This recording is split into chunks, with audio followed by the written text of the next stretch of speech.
Well, tonight, a Mecklenburg County representative is facing blowback by members of her party over a speech. Democrat Carla Cunningham voted with Republicans to override a veto on a bill that requires sheriffs to work with ICE.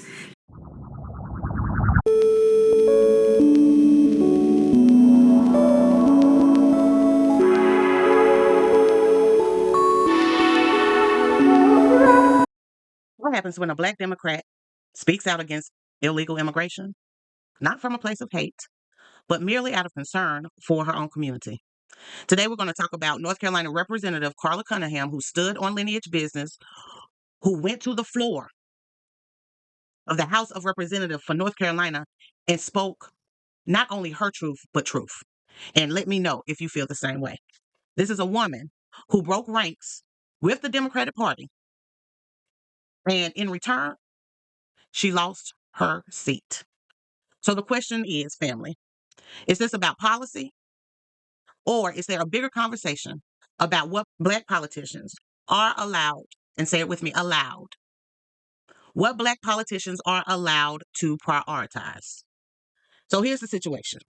Cunningham, raising concerns, being very vocal about how immigration policies affect working class communities, especially Black communities. And as a result of her speaking out against what is going on in our nation, and especially in our red state of North Carolina, this is what she had to say. I am ADOS, American Descendants of Slaves. First and foremost, FBA, ADOS, retired African American, Negro, American Negro, whatever. That's who she is. That's what she's saying. I am a Black American, and I am an American. In that order. I'm going to present my case in support of House Bill 318, as it is time for my unapologetic truth to be shared with all of you. First, as a people, we need to recognize that it's not just the numbers that matter, but also where the immigrants come from and the culture they bring with them to another country. As a social scientists report, all cultures are not equal. Some immigrants come and believe they can function in isolation, refusing to adapt. They have come to our country for many reasons, but I suggest they must assimilate, adapt to the culture of the country they wish to live in. No country is going to allow people to come in and not acknowledge its constitution, legal systems, and laws.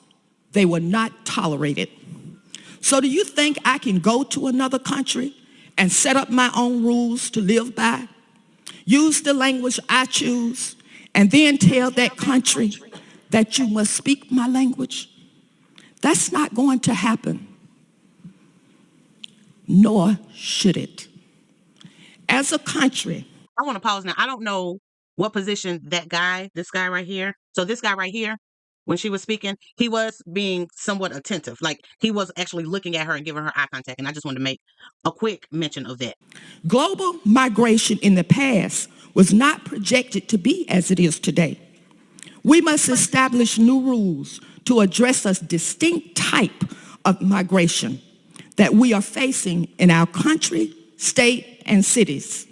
It's time to turn the conveyor belt off and adopt a global migration suitable for the times that we're in. And that is not destabilizing our communities. See, it was my ancestors who came over as slaves, built this country with the strain on their backs. They sweat pouring from their bodies in the rice fields, the cotton fields, and the tobacco farms for this country. Lived as servants and was the footstool, I said the footstool, for far too many feet to step on. So today, if you ask me to line up behind another group of people to raise awareness about their plight, I unapologetically say no. You see these two men right here, if you go back and rewatch it, you'll see these two men right here. They're conversating with each other. This gentleman right here does not look to be um, FBA, the gentleman in the olive green suit, if you pay attention. They're distracted on purpose, and she's still standing on business and disrespecting her by not giving her the attention, the respect that she deserves. But modern politics, stepping outside of your party's consensus, especially today on immigration, can come with consequences.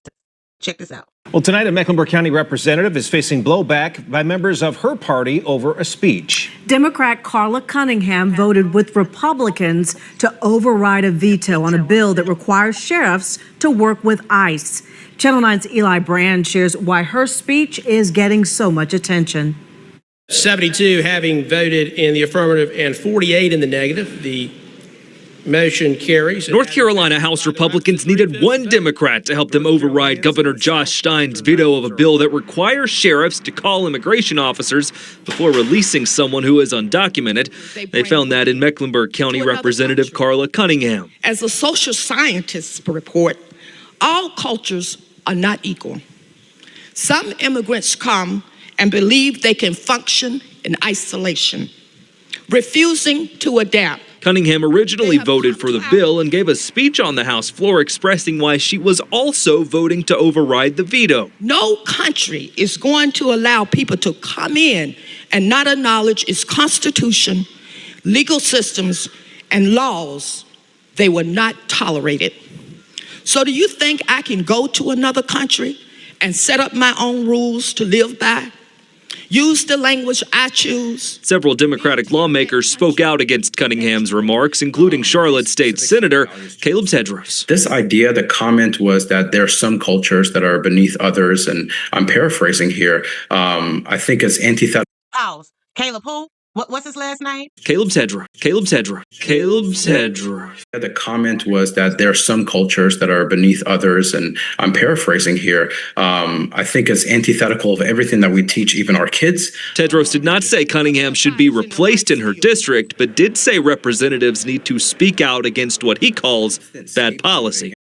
In what world can people with un-American last names come and dictate to Americans how they should feel about their country, their homeland, the people who built the country, people who ancestors that is in this soil? How can you tell them how to feel, how to act, and what to say?